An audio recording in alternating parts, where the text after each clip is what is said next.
Muy buenos días, comenzamos cara a cara. Hoy es martes 2 de agosto. Estamos aquí con Alejandro Fruchier. Él es de la Comisión de Estudios Económicos del Colegio de Economistas de Jalisco. Alejandro, muy buenos días. Buenos días, muy amable en recibirnos. Gracias por darnos este tiempo para platicar de distintos temas económicos. Y antes de comenzar a desgranar algunos asuntos relacionados con la situación actual de la economía en México, me gustaría que nos hicieras una valoración en general de cómo percibes el sexenio de Peña Nieto. Bueno, van 4 años, aunque ya parece que ha sido una década con este sexenio, pero van 4 años y faltan otros 2. En términos económicos, ¿qué balance haces? Bueno, básicamente es lo que informan los medios, principalmente, algunos críticos, otros a favor. El caso es que la economía está muy marcada y depende de muchas variables, ¿no? Sí. Entonces, algunas de las variables son controlables por el país, otras no, claro, son de fuera. Exógenas. Y todo se le echa la culpa a la economía, hasta a nivel familiar, hasta a nivel Estado o nivel país. Sí. Entonces, el balance es que hemos crecido mucho en la deuda pública, se ha frenado mucho la inversión pública y el empleo se deriva de la inversión tanto pública como privada. Entonces, además, si tenemos un empleo que no tiene los niveles de salarios más adecuados, la competitividad se está basando en los niveles de salario y depende la competitividad. Un paso antes es la productividad. Es el rendimiento, pero no es nada más que el trabajador funcione bien, porque tenemos un índice de horas laboradas mayor en todo el mundo. Entonces, sí, no productivas, pero laboradas, ¿no? Hay que acompañarlo también de la maquinaria. Claro. Entonces, con la caída del peso, un poco se ha frenado la inversión de bienes de capital. Entonces, esto implica que el consumidor, tanto el consumidor como el industrial, están pendientes de qué es lo que va a pasar. Claro. O sea, no están muy confiados. Entonces, esto frena la inversión, frena el empleo, frena el salario. Esa es mi opinión personal. Ahora, Alejandro, nos dice mucho una parte del gobierno de Peña Nieto, aunque también Luis Videgaray en distintas ocasiones, que si nos comparamos con otros países de América Latina, en particular con Brasil, que tiene dimensiones, es más grande Brasil, pero tiene dimensiones similares en términos económicos, en peso económico, con Argentina, incluso con países que van muy mal, como por ejemplo Venezuela, pues México está muy bien. Es decir, que ha logrado aguantar esta especie de desaceleración en algunos países del segundo mundo, digamos, ¿no? En términos de crecimiento económico. ¿Realmente la hemos aguantado bien este último periodo? La realidad desde el 91, que es una cifra que chequé ayer, en el PIB per cápita, o sea, por persona, el PIB para el auditorio que no lo conoce es el Producto Interno Bruto. Sí, que es el total de la economía, ¿no? Es el total de la economía y puede ser sectorial o puede ser a nivel de Pero aquí de lo persona, dices PIB, ¿no? Por persona, ¿no? Es decir, per persona estábamos adelante de todos los países latinoamericanos. En el 91. 91. Entonces, no alcancé a checar el dato actual, pero la economía, insisto, se ve afectada o impactada por eventos que no son controlables por ellos mismos. Sí. Como nosotros, tenemos una vecindad con uno de los países más poderosos del mundo. Esto nos crea una dependencia, tanto en las exportaciones, sí, como en el turismo, como en las remesas, ¿no? Entonces, no tenemos... Pero todo eso ha mejorado en los últimos meses y aún así la economía no avanza. Sí. O sea, digamos, exportaciones han mejorado cuando aumenta el consumo en Estados Unidos. Nos volvimos más competitivos por el tipo de cambio. Y aún así, se esperaba mayor repunte de las exportaciones, sin embargo. Pero en términos de crecimiento económico, seguimos con las mediocridades de siempre. Depende, ¿no?, de muchas cosas. En ocasiones no es nada más de la capacidad de nuestros empresarios, porque las políticas están dadas, el Tratado de Libre Comercio, el gobierno hizo su parte actual o anterior, ¿no? Entonces, la recuperación económica de Estados Unidos, sí, es lo que nos impacta tanto en las exportaciones como en los empleos de los paisanos. Sí. Entonces, las remesas y el turismo también, porque el americano es muy cauto en gastar dinero y tienen programado todo esto. Entonces, si se sienten con algún riesgo, frenan lo que tenían pues pensado de vacacionar, ¿no? Y el turismo para México pues es muy importante, y para Jalisco más todavía. Ahora, lo que me refiero, licenciado, es que, por ejemplo, se habla mucho de que dependemos de Estados Unidos, del famoso catarrito, si Estados Unidos estornuda, nosotros nos da catarro, todos estos debates que hemos tenido por mucho tiempo. Sin embargo, cuando Estados Unidos empieza a mostrar indicadores de recuperación, digamos, sobre todo en la segunda parte en el segundo mandato de Barack Obama, nosotros no vemos ese mismo impacto en la economía mexicana. Entonces parece ser que nos tocan todas las malas cuando Estados Unidos está mal, pero cuando Estados Unidos se recupera y parece que tiene condiciones positivas en términos económicos, nosotros no lo resentimos en términos locales. Quizá no en el nivel inesperado. Claro. O sea, consideramos en todos lados que la recuperación no ha sido con la velocidad que se esperaba, pero se está recuperando. Mencionaste en el caso comparando con Brasil. Exacto. Desde la crisis del 8, tuvimos una entrevista, Calderón, con el presidente Calderón con Lula de Brasil, sí, que Brasil salió antes de la crisis que México. Claro. Entonces, preguntándole cómo le había hecho, dice, bueno, es que nuestro mercado externo es más diversificado. Sí, o sea, depende menos de una fuente. Dependemos nada de Estados Unidos prácticamente, ¿no? Incluso el primer socio de Brasil ya es China, desde hace al menos 5 años. Después dice, y la fortaleza del mercado interno. Claro. De ahí que nuestros líderes, tanto del Consejo Coordinador Empresarial como Coparmex, desde la administración pasada, estaban señalando que hay que fortalecer el mercado interno. No he visto algunas medidas al respecto, ¿no? Es importante porque tendría que irme un poquito a fondo. Vamos, la ley para la promoción del desarrollo económico del Estado de Jalisco, que se inaugura con el ingreso del gobernador Aristóteles. Sí. En su artículo 51 menciona, parezco abogado, ¿no? Menciona que y crear riqueza en general. Bueno, está muy amplio, sí, ¿no? ¿Cómo vamos a crear riqueza? Pues a nivel individual te ahorras menos, ese es el ahorro, etcétera, ¿no? Sin embargo, en el empuje de la atracción de las inversiones, se habla siempre de la inversión extranjera. Y yo me inclinaría un poco más por la inversión nacional y local, porque nuestro mercado, hablando de Guadalajara, está bombardeado por transnacionales. Totalmente. Y por cadenas nacionales. Globales. Entonces, pues ya no le dejan un espacio a los inversores locales. Pero no sé si recuerdas. ¿Dónde va a quedar la riqueza si básicamente pues quedan unos empleados? Se va de Jalisco, se va a otros lugares. Nada más como para mencionarlo, Estados Unidos el año pasado repatrió las utilidades de inversiones extranjeras en el número de $300,000 millones. Esto que jala para Estados Unidos. La economía externa que interioriza de alguna forma. Debilita a los inversores locales de esos países donde están las inversiones.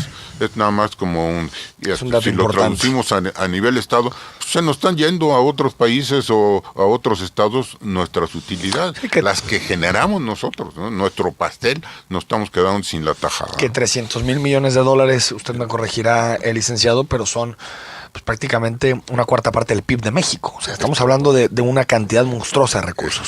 Sí, ahora, licenciado, si lo recuerda, también en la legislatura pasada en Jalisco, se aprobó una ley que se llamó Ley de Apoyo a los Empresarios, o no recuerdo exactamente el nombre preciso de la ley, en donde se le obligaba al gobierno de Jalisco a que el 50% de las compras que tuviera que hacer en términos de lo que necesita el gobierno del estado, lo hiciera con empresas locales y a través de relaciones con empresarios de aquí, de Jalisco.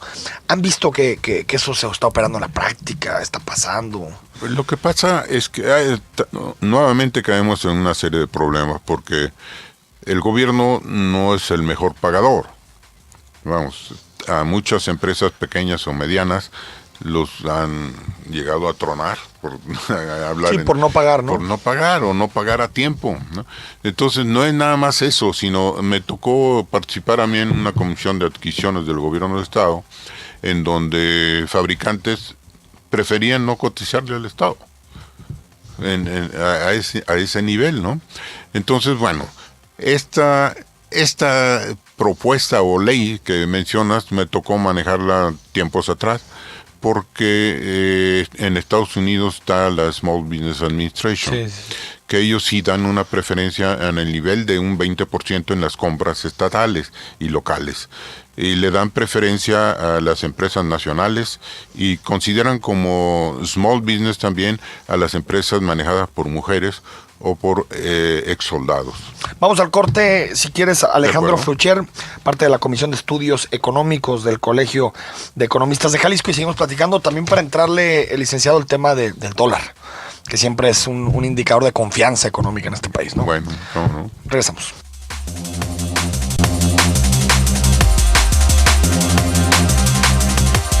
Estamos de vuelta en Cara a Cara platicando con Alejandro Fruchier de la Comisión de Estudios Económicos del Colegio de Economistas de Jalisco. Bueno, ya le entramos a distintos temas, pasamos también por el asunto del mercado interno, ahí terminamos el primer bloque, licenciado, y me gustaría preguntarle en relación a este tema, cuando se discutió esta ley de apoyo a los empresarios en Jalisco, que se aprobó en la legislatura anterior, en la legislatura 60 del Congreso del Estado, hubo dentro del empresariado voces, yo diría, disímbolas, ¿no? Por un lado, tuvimos muy claramente al Consejo de Cámaras Industriales apoyando la iniciativa, apoyando la propuesta, incluso sumándose a ella en conferencia de prensa, y a Coparmex con sus dudas. Incluso recuerdo que el presidente José Medina Mora señaló en su momento que era una medida proteccionista y que por lo tanto no estaban a favor de ese tipo de soluciones. Realmente, licenciado, este debate proteccionismo, apertura, mercado interno, es un debate que no tenemos resuelto, incluso como modelo de país, ¿no? Sí, en realidad, a título personal, sí, he hecho algunas propuestas de considerar al Estado de Jalisco como si fuéramos un país. Claro. ¿No? Una isla. Entonces, todo lo que compramos a otros estados o otros países representa una salida de nuestras divisas. Totalmente. O sea, debilitamos a nuestras divisas. Por eso es que deberíamos de promover más nuestra inversión local. Sin embargo, no en todos los casos se puede. Debemos de intentar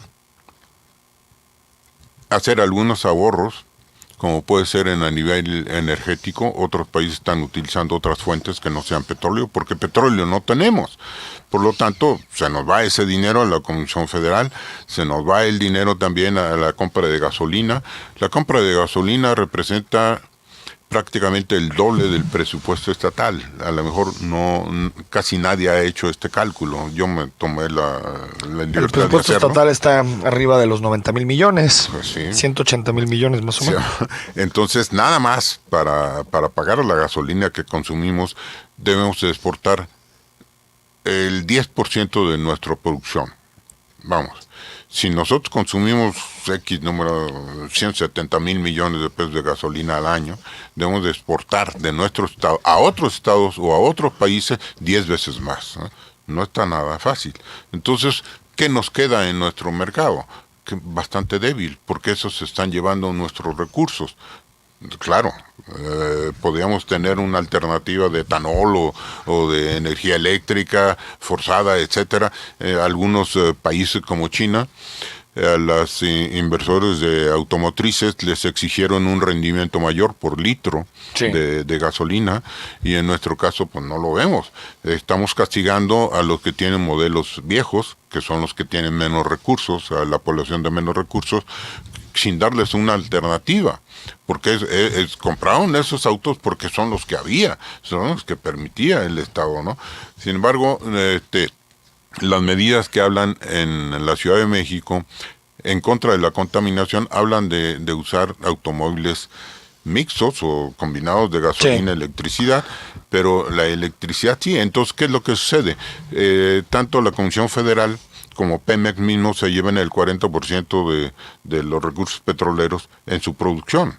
O sea, el hecho de decir vamos a consumir con electricidad va acompañado de una nueva fuente de electricidad, y en Jalisco tenemos todas las fuentes, con excepción a lo mejor de la eólica, que no tenemos suficientes vientos fuertes, pero tenemos mareas, tenemos un literal bastante grande, y tenemos producción de caña, 6 ingenios que pueden generarse en un etanol de segunda generación, hasta los desechos humanos. Ahora, en volviendo un poquito, Alejandro, al asunto de las compras locales, del mercado interno, en su momento se discutió también, cuando estaba el debate sobre la reforma energética, si recuerdas, había la propuesta del presidente Enrique Peña Nieto, una propuesta del Partido de Acción Nacional, que incluso diría que era más liberalizadora todavía de algunos sectores que la que había prestado el presidente, y había una tercera, que fue la que propuso en su momento Cuauhtémoc Cárdenas, que tenía que ver con esto, con apalancar el desarrollo industrial, el desarrollo económico, al petróleo, a las energías, a través de refinaciones, de todo eso.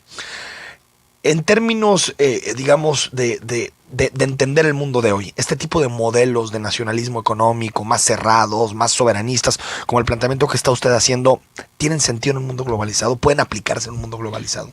Sí, bueno, en principio a mí me gustarían las soluciones que atiendan varios problemas a la vez, sí, ¿no? Y aquí tenemos dos problemas, uno el de la basura y otro el del energético, ¿no? Sí. La contaminación, son tres problemas. Entonces, el de la pobreza, el de la desigualdad, sí, ¿no? Ya existe la generación de electricidad con la basura, por los vapores que desprende la basura. Es más, esta está apoyada por organismos internacionales, todos estos intentos para reducir la contaminación o el CO2 de la atmósfera, ¿no? Entonces, no veo ningún otro intento aquí más que celdas solares, que ciertamente es una inversión fuerte en un inicio, aunque sí, después se reduce, pero no nos está quitando la basura. Sí. Ahora, yo le preguntaba por el nacionalismo económico, es decir, el nacionalismo económico, modelos cerrados, autárquicos, ¿son posibles en el mundo de hoy, en el mundo global? Pues sí son posibles, claro, y si no en un 100%, con un espíritu nacionalista, decir vamos a consumir lo que producimos, es lo que te decía un poco. Yo lo tomo estatista, como diciendo vamos consumiendo lo que producimos en el Estado, y si regresamos a lo de Jalisco País, sí, pues hombre, importamos un chorral de cosas que podemos producir. Nada más como un punto de referencia, uno de los últimos años de Calderón, me tocó leer la estadística. Estamos importando de alimentos básicos $10,000 millones al año. Sí. Eso lo podemos producir en Jalisco, en Guanajuato, en Michoacán, todos estos estados lo podemos suplir. Tenemos el problema de la leche también, sí, que bueno, la leche en polvo que le dan a todos los infantes, pues parece que no son compras nacionales, claro, sino son importadas, ¿no? De acuerdo. ¿Por qué no las podemos hacer aquí? Si las mismas transnacionales generan la leche, pueden comprar la leche aquí sin necesidad de traerla importada. Estas son aportaciones poco a poco que pueden llevarnos para adelante, ¿no? Claro. El nacionalismo. Alejandro, pedirte, digo, a mí la palabra nacionalismo no creas que me gusta mucho, yo diría más bien, no sé si patriotismo o preferencia a algunas empresas, porque nacionalismo me vincula a debates sobre exclusión, sobre marginación. No se trata de cerrar las importaciones, sino superarlas, sí, porque son dices más privilegiar a las empresas, claro, de acá, ¿no? Claro. Es decir, y que incluso en términos racionales económicos puedan darnos más ventajas que estar importando todo, ¿no? Por si entiendo otro argumento.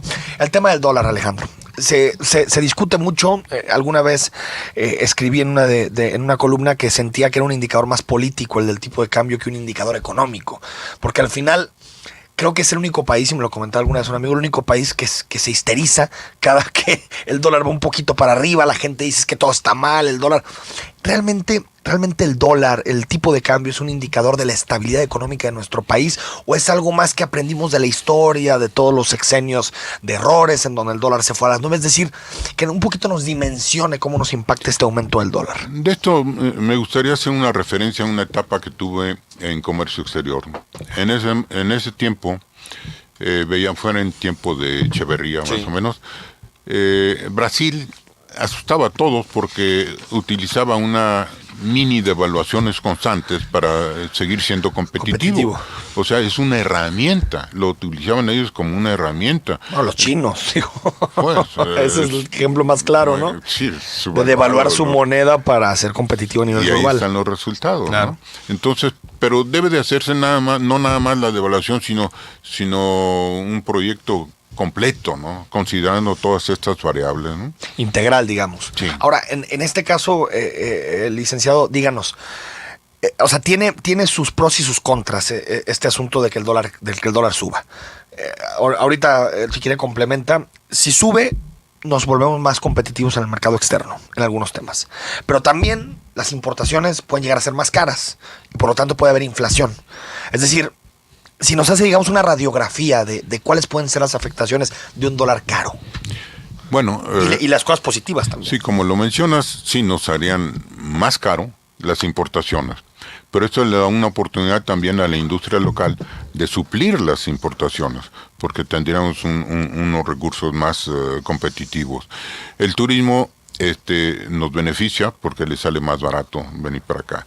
Y si estamos al lado del país principal emisor de turistas, bueno, pues no sé. Es más barato venir a vacacionar con el dólar caro.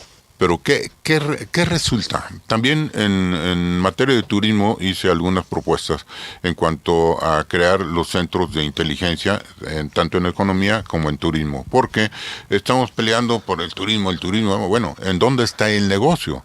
Todas estas políticas deben de perseguir un negocio. No estamos para divertir a la gente, estamos para generar divisas, hablando principalmente del mercado extranjero, ¿no? Todas las inversiones casi se van a cadenas hoteleras extranjeras. Totalmente. En el peor de los casos, de todo incluido. ¿A dónde queda la utilidad?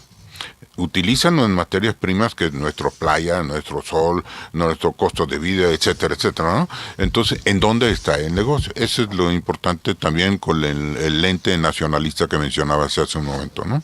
Claro. Esta es una de las ventajas, frenar las importaciones, alentar la producción nacional, atraer el turismo, etcétera. Volvemos para seguir hablando de turismo, no, y también del tipo de cambio del dólar. Volvemos a cara a cara.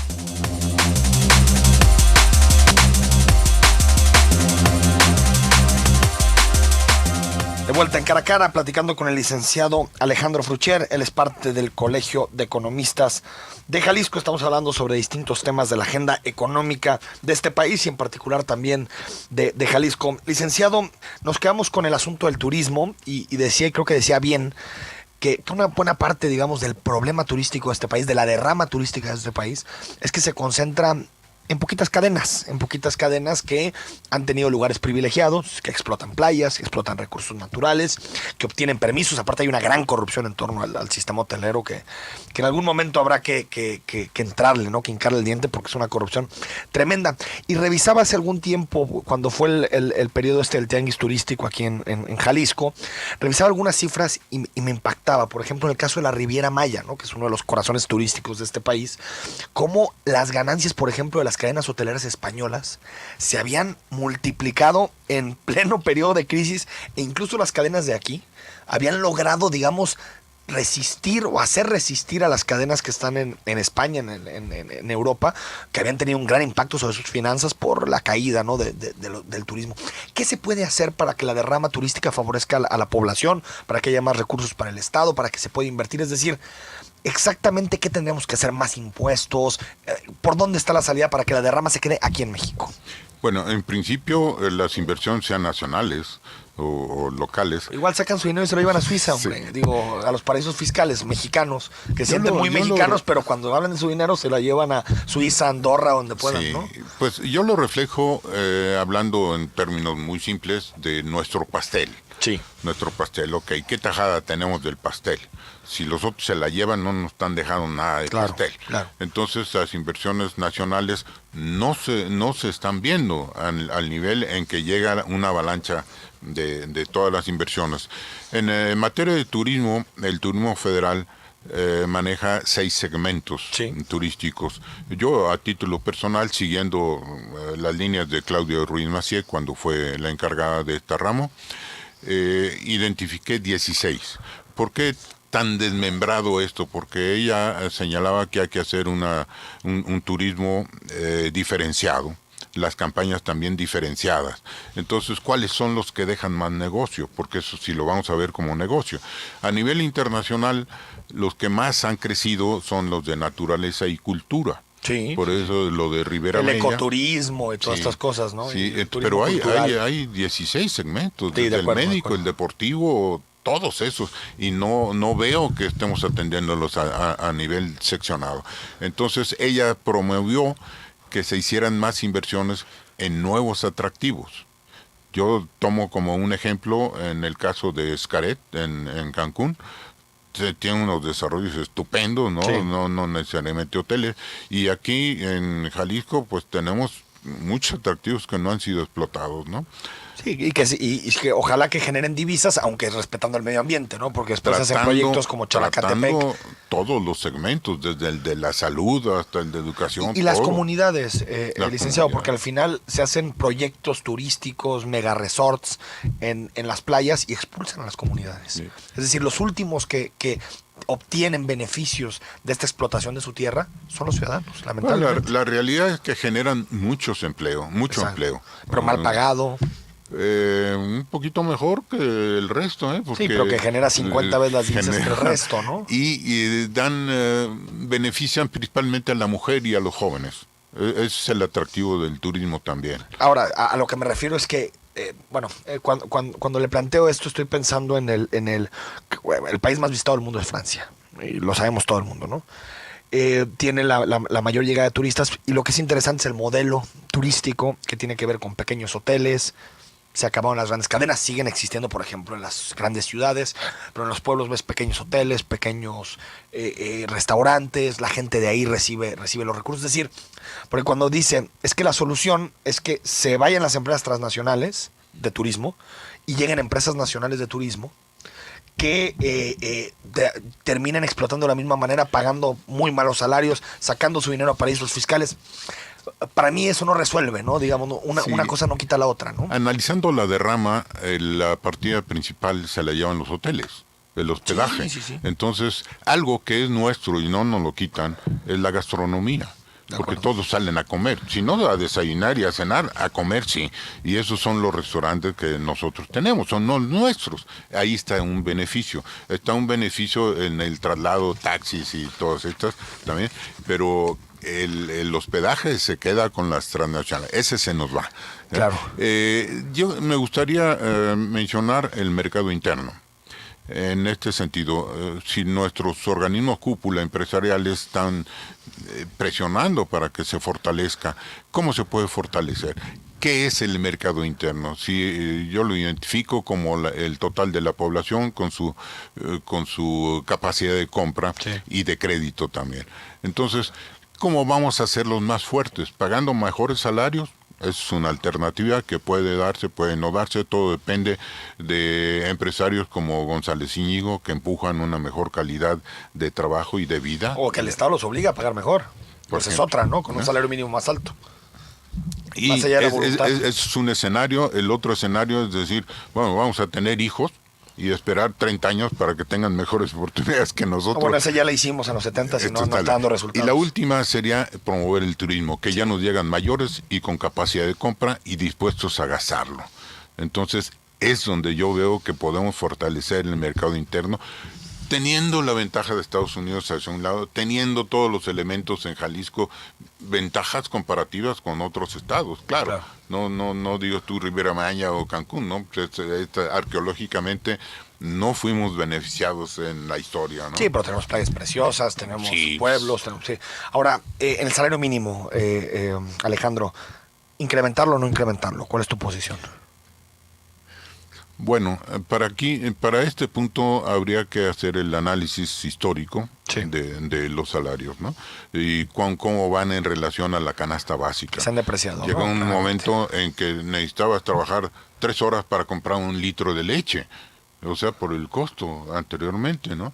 Entonces, yo creo que debe de hacerse ese balance en cuanto a la canasta básica y el salario mínimo, ¿no? Es decir, repensar y subir el salario Sí, mínimo.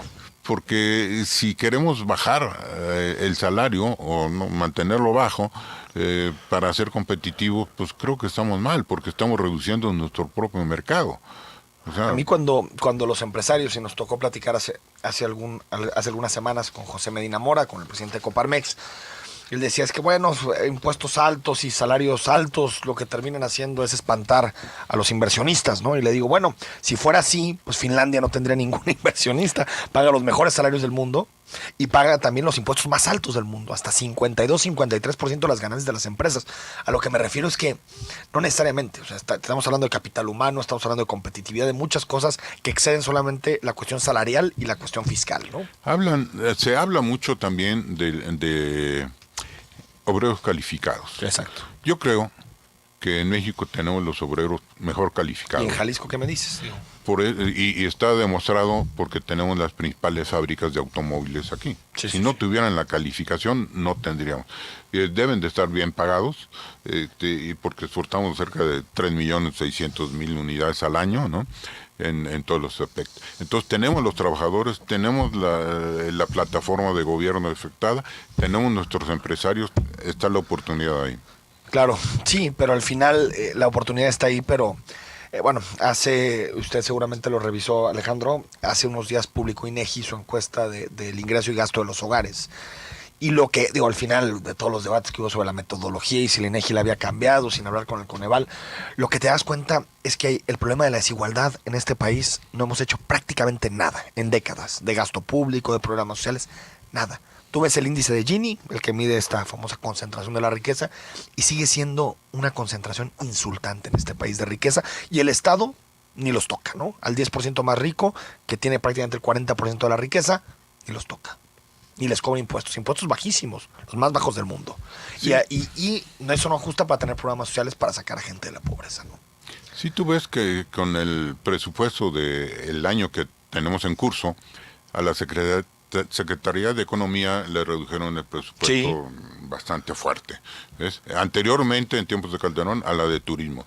Sin embargo, la de presidencia se aumentó, que no es una cosa productiva. Creo que hay que hacer una pausa, ¿no? Ahorita ya estamos, sí, pero digamos que en el caso de la presidencia, pues sí son gastos que tienen que ver con gastos fijos de la presidencia, pocas cosas, poco impacto, pero a lo que me refiero es, por ejemplo, Cedesol. En su momento prometió Luis Videgaray y José Antonio Meade en Cedesol que no iban a tocar el gasto social, que iban a tratar de buscar otras áreas para reducir, y sin embargo nos damos cuenta que no, que lo primero que hacen es tocar programas sociales, tocar educación, tocar salud, que son cimientos, Alejandro, fundamentales para dotar de algo de bienestar social a la población. Vamos al corte y me responde este tema. Segmento en Cara a Cara, platicando con Alejandro Fruchier. Él es de la Comisión de Estudios Económicos del Colegio de Economistas de Jalisco. Nos quedamos con el asunto de los recortes, Alejandro, de los recortes al gasto público. Ya es una tradición de este gobierno recortar, ¿no? Al principio empezó a gastar como loco, los primeros 2 años, como loco, como si no hubiera mañana. Empezó a perder algunas elecciones y después se dio cuenta que había que recortar, y ha recortado sobre todo en gasto de inversión, en gasto público y en gasto social para los ciudadanos, no en nómina, no en gastos directamente de los ciudadanos. Sí, el sector empresarial puja porque el gasto público sea productivo, no nada más porque gastar es muy fácil, aplicar los recursos, pero crear empleos, crear la riqueza no es cualquier cosa, se requiere de talento, se requiere de una preparación, etcétera, una capacidad, ¿no? Entonces, en este recorte lastima a las secretarías, por ejemplo, de Economía, que comentábamos, y una secretaría antes de Turismo, que son los que pueden dejar un mejor condición de vida. Y obras públicas. En cuanto a la salud y demás social, esto ya está incluido en el término de desarrollo económico. Crecimiento económico es nada más ingreso, dinero, objetivo, PIB, no lo subjetivo. Entonces, el desarrollo económico es lo más preocupante. Y hay que analizar los planes municipales de desarrollo porque nos da la visión que tienen los presidentes municipales al respecto. Sin embargo, no se ven claro. En el caso de Guadalajara, manejó 9 ejes el presidente Alfaro, pero ahí no mencionan desarrollo económico ni turismo, que son uno de nuestros pilares fuertes, ¿no? Claro, porque la coordinación se llama Desarrollo Económico y Combate a la Desigualdad, así se llama la coordinación, que son las secretarías de antes. Alejandro, vámonos a Jalisco para platicar de algunos indicadores de Jalisco. Ha presumido mucho el gobierno del estado el indicador de empleo, de generación de empleo. Y dicen que vamos a cifras históricas en materia de generación de empleos. Hay gente que pone en dudas esas cifras o que realmente sean las cifras que impactan directamente en la población. Pero los salarios depreciados, problemas de informalidad.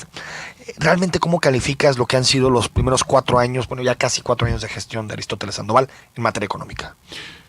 Bueno, es un poquito difícil porque tenemos otra fuente que es la fuente oficial, sí. el INEGI, y está el Coneval también, los que nos manifiestan las estadísticas un poquito más reales, ¿no? En el caso del empleo, hay un empleo formal y bueno, vamos, permanente, claro, y el otro que es temporal.